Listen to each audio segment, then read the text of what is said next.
Welcome to this video tutorial.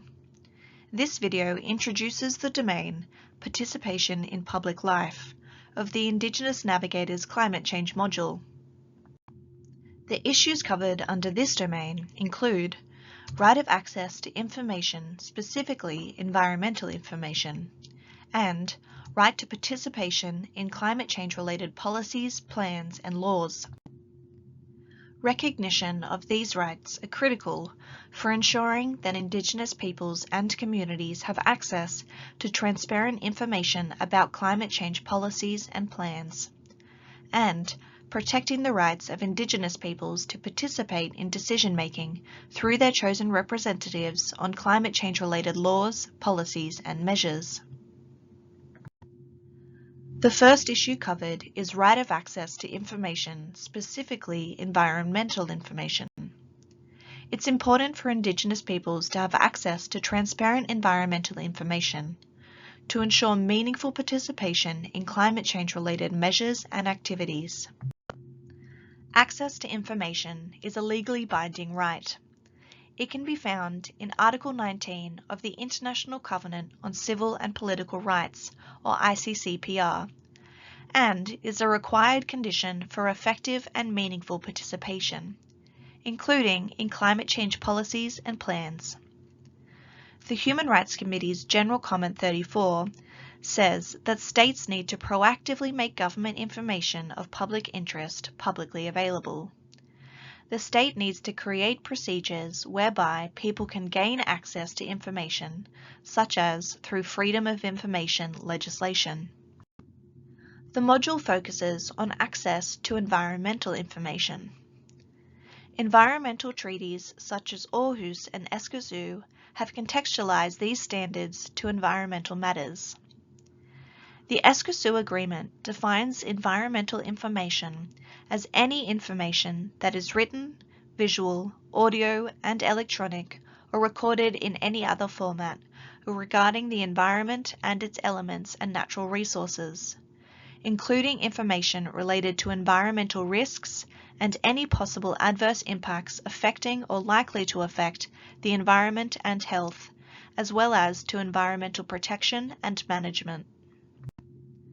The National Survey monitors whether the right to access to information is recognized in national legislation, what kind of environmental information is made available, and in what ways it is accessible.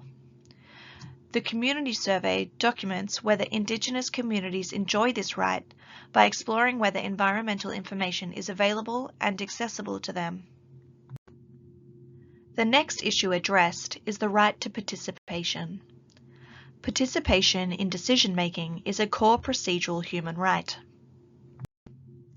Article 18 of the UN Declaration on the Rights of Indigenous Peoples, or UNDRIP, outlines that Indigenous peoples have the right to participate in decision-making through their representative institutions.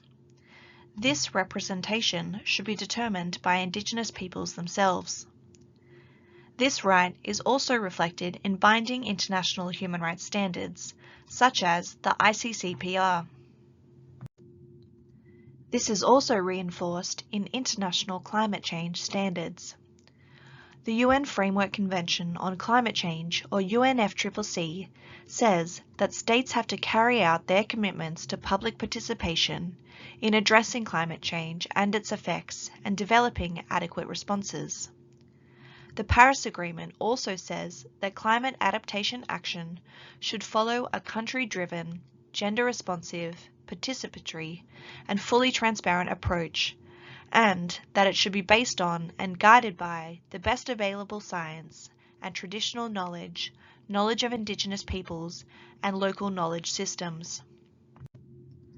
The surveys assess whether climate change-related laws and policies recognize these rights, and whether consultation and input from Indigenous peoples' representatives has been sought in climate change-related laws, policies, and activities.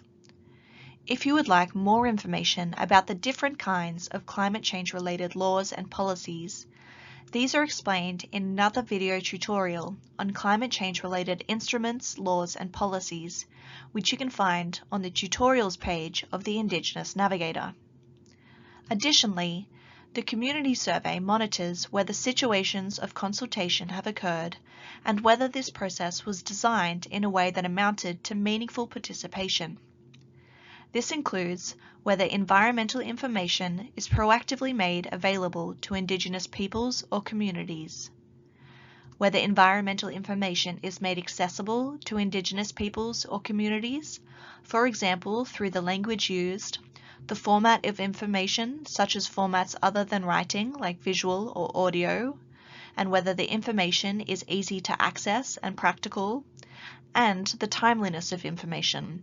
Was it provided quickly and with time to look at? As well as whether Indigenous peoples or communities representatives were consulted in decision-making about climate change-related measures or activities.